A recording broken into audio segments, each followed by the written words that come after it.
Jurassic World Rebirth reintroduziu um dos maiores dinossauros tanto em tamanho quanto em fama para a franquia, o Spinosaurus. E isso me fez pensar novamente no Spinosaurus original do Jurassic Park 3, conhecido por alguns como Ativo 87. O Spinosaurus do Rebirth se mantém, ou devo dizer nada firmemente, como sendo representações sólidas do animal. Mas havia algo sobre a fera original que a tornava um indivíduo interessante por si só, uma criatura que não fazia sentido em nosso mundo natural.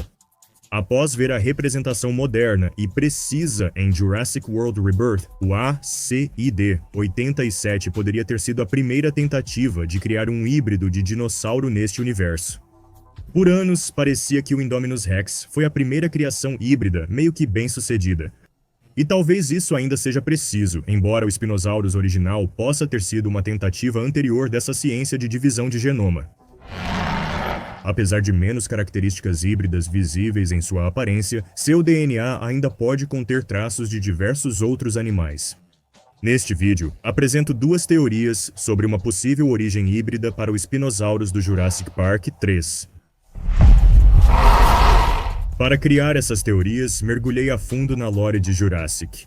Depois de revisar muitas informações, usando a lore estendida e descobertas reais, sinto que essas teorias fazem muito sentido. Embora sejam apenas teorias de fãs, gostaria de pensar que ambas poderiam se encaixar no mito do Jurassic Park. Mas agora para um pouco de contexto.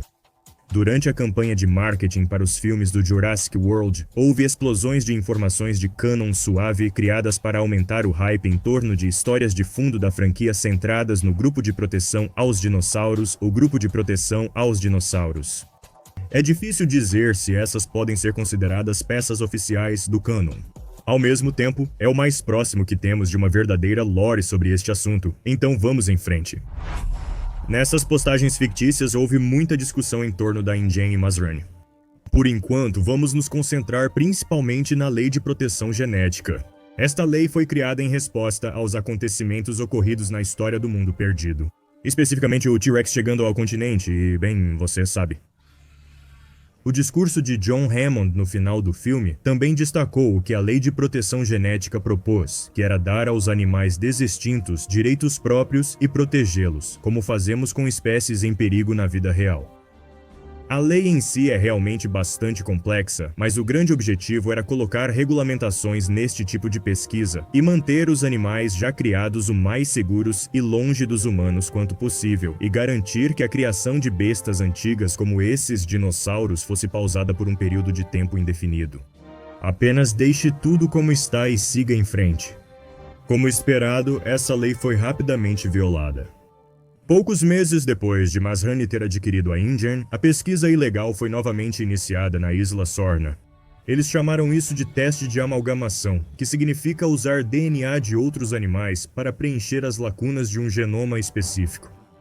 Agora, todos os dinossauros no Jurassic Park são de certa forma amalgamações, mas o foco extra nisso com este lote ilegal fez você pensar que houve mais esforços colocados nesta ciência híbrida.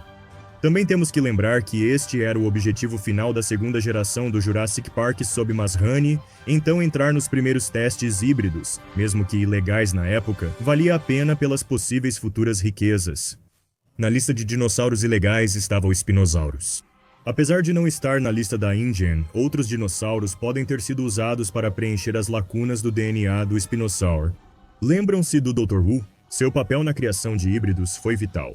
Eles citam um acidente na Isla Sorna envolvendo clonagem genética. Nada disso oficialmente diz que o acidente foi o Spinosaurus, mas o que mais poderia ser? Todos os sinais apontam para Wu reconhecendo o Spinosaurus como o primeiro teste híbrido que deu errado. Aqui começamos a primeira das minhas duas teorias para a origem híbrida do Spinosaurus. Se você está gostando desta aventura jurássica, deixe seu like no vídeo. Lembre-se, mesmo que o Spinosaurus não tenha todas as características evidentes de um híbrido como seus sucessores, seu DNA pode mostrar o contrário. Em 1999, quando o Spinosaurus foi criado ilegalmente na lenda, não havia muitas informações sólidas nos registros paleontológicos sobre o Spinosaurus.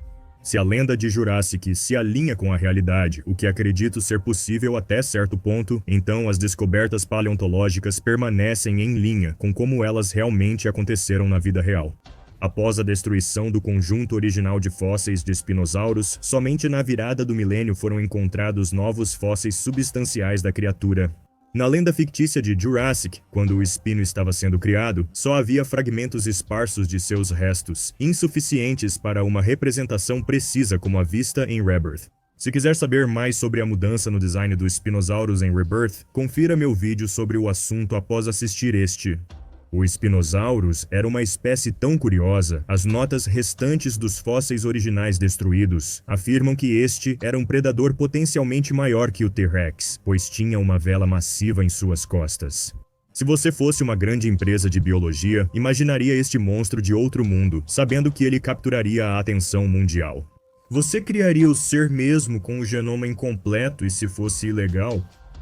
E na lista da InGen, adivinhe quais dois dinossauros com registros fósseis mais completos antes de 1999 no mundo real, que vieram da mesma árvore genealógica e compartilham DNA semelhante com o Spinosaurus, o Baryonyx e Suchomimus entram na imagem agora.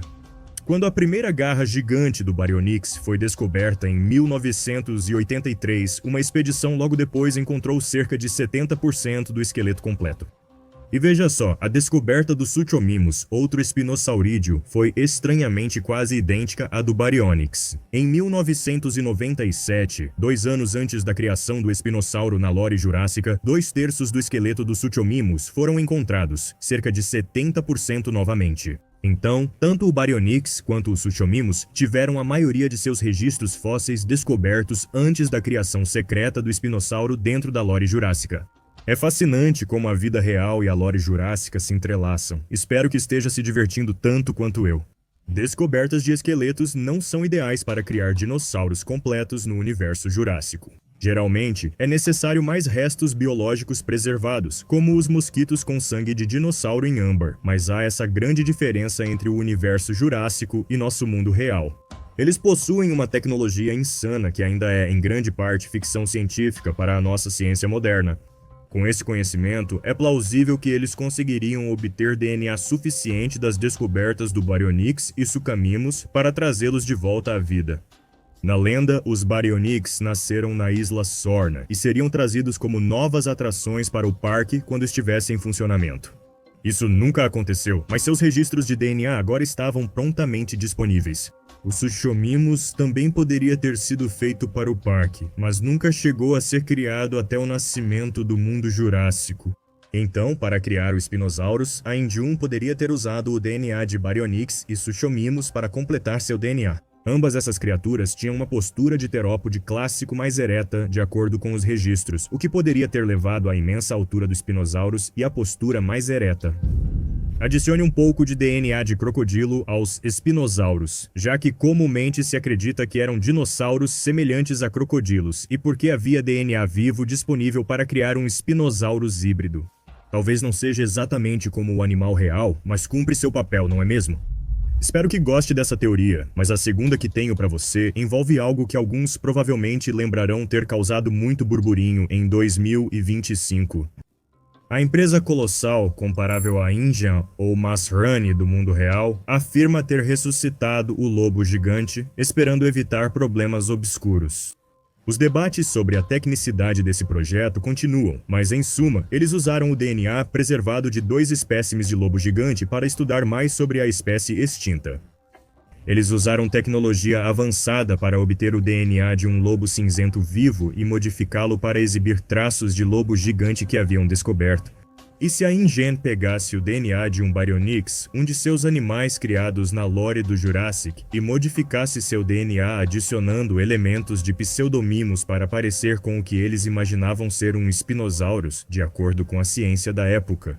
Naquela época, não se pensava que os espinossauros fossem tão aquáticos, então ele tem uma forma mais típica de terópode. Adicione mais DNA de crocodilo para completar a cadeia de DNA do seu Spinosaurus. Assim você terá o seu espino desextinto. De acordo com os anos 90, usando cenários do mundo real para dar vida a essa teoria. O que vocês acham? Então essas são as minhas 2 teorias. Sobre a possibilidade do Spinosaurus de Jurassic Park 3 ser a primeira tentativa de um dinossauro híbrido. Lembrem-se, estas são apenas teorias e não afirmo que sejam verdadeiras, mas fazem sentido na lore conhecida. Ei, gostei de explorar esse assunto com vocês. Se curtiram o conteúdo, considerem se inscrever e compartilhar o vídeo, isso ajuda muito. Sou Jacob e até a próxima.